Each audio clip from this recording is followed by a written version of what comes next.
Bom, então aqui na aula 7, nós estamos na aula 7, tá? De 2026. Aqui tá marcando aqui, tá? Eu estou marcando aqui, então, aula 7. Bom dia, boa tarde, boa noite. Esse meu canal aqui, ele é novo, mas nós vamos seguindo, porque tudo começa, tudo tem um começo, não é? Bom, retornamos à leitura do livro Os Gêneros do Discurso do Bakhtin. Bom, vamos dar uma olhadinha aqui na página aqui que eu já deixei marcado aqui. Terminamos então essa parte aqui, tá? Que a língua materna, sua composição vocabular e sua estrutura gramatical não chega ao nosso conhecimento a partir de dicionários e gramáticas, mas de enunciados concretos que nós mesmos ouvimos e nós mesmos reproduzimos na comunicação discursiva viva com as pessoas que nos rodeiam, tá? Por isso que na comunicação discursiva nós temos a questão da própria comunicação que permite a intervenção do ouvinte. No texto escrito, não. Né? No texto escrito eu tenho que ser muito clara, porque eu não posso, no texto escrito, ter o mesmo recurso do oral. Que eu vou, não é assim, não, mas não é isso que eu quis dizer, eu quis dizer isso. Não, né? No texto escrito, não. Bom, vejamos aqui, então. Ó, aqui, eu marquei aqui, coloquei aqui, para nós iniciarmos, essa questão aqui, tá? Bom, vamos ver ali, o pedacinho que eu preciso.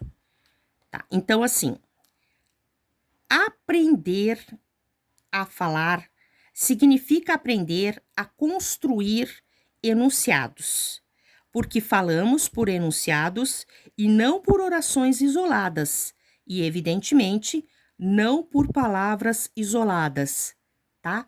Então, o enunciado, ele é o quê? Uma produção de sentido. Não é uma oração isolada, pronto, deu, né? Bem, vejamos então. Olhem só. Depois eu trouxe aqui, tá? Toda uma série de gêneros sumamente difundidos no cotidiano é de tal forma padronizada que a vontade discursiva individual do falante só se manifesta na escolha de um determinado gênero e, ademais, na sua entonação expressiva.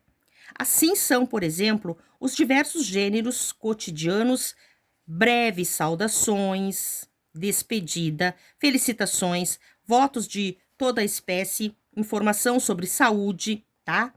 Bem, a diversidade desses gêneros é determinada pelo fato de que eles diferem entre si dependendo da situação. Então, assim, eu tenho aqui uma questão aqui que é assim: dependendo da situação, da posição social, das relações pessoais, de reciprocidade entre os participantes. Aqui entra uma questão importante, tá? Aqui entra a questão cultural. Entra a questão cultural aqui. Cultural, tá? Por quê? Porque independente das condições da candidata, dos candidatos que vão realizar o vestibular, essa questão aqui, ela vai ser importante porque ela tem a ver com a atualidade, os acontecimentos no momento, no mundo, na atualidade, resgatar as leituras anteriores, não é? Que foram realizadas, tá? Bem, depois eu trouxe aqui um outro texto que eu achei importante aqui para nós trabalharmos, tá? Que é assim, falarmos um pouquinho aqui, ó. Eu coloquei um recadinho aqui, aula 7. Vejamos aqui, tá? Bom, nesse trabalho aqui, que eu vou deixar bem marcadinho ali onde que eu preciso, nesse trabalho aqui, achar um pouquinho aqui, eu acho, porque minha lente fica muito distante e a letra fica muito pequena, tá? Então, vou baixar um pouquinho a câmera ali. Bom, vejamos aqui então, ó. Por exemplo, tá? Saussure e muitos outros linguistas que o secundam, tá? Contrapõe enunciado, la parole, como ato puramente individual ao sistema da língua, como fenômeno puramente social e obrigatório para o indivíduo. Então, aqui eu faço uma observação, tá? Porque o Saussure, ele fala langue e parole, tá? Bem, eu peguei essa caneta aqui, mas não é essa aqui não que eu quero, tá? Eu preciso dessa aqui. Então, aqui eu tenho o quê? Eu tenho língua, eu tenho a língua, tá? Ah, mas é que... E aqui a fala. Ah, mas é que se eu fizer tudo assim, muito, né, direitinho aqui, a minha letra aqui, aí vai demorar um pouco mais, tá? Então, assim, língua e fala. O que que o Saussure coloca aqui para nós? Ele coloca que muitos outros linguistas o secundam, né? Que assim, o Saussure contrapõe enunciado a parole como um ato puramente individual ao sistema da língua como fenômeno puramente social. Então, assim, a língua, nós temos o quê? Nós temos a linguagem, que é a forma como a pessoa fala, né? Que tipo de linguagem o texto, mas que tipo de linguagem apareceu nesse texto aqui? Então aí vem aquelas questões assim, né? Palavras, bom, nem dá para dizer as palavras que são palavras que não devem entrar num texto dissertativo, né? Então vamos ver assim, além das palavras, vamos dizer assim, os ditados populares que se chamam, né, essas coisas dos ditados populares, né, os chavões, né, os ditos, assim, muito comuns, do senso comum, os ditos comuns. Então, essas questões aqui tem que cuidar na hora da linguagem para poder escrever o seu texto, tá? Porque ele vai necessitar de uma linguagem, claro, elaborada, tá? Já vimos isso lá em gramática e estilística, lembram? Muito bem. Então, olha só. Então, como ato puramente individual, ao sistema da língua como fenômeno puramente social e obrigatório para o indivíduo. A linguagem é um fenômeno social, tá? Por quê?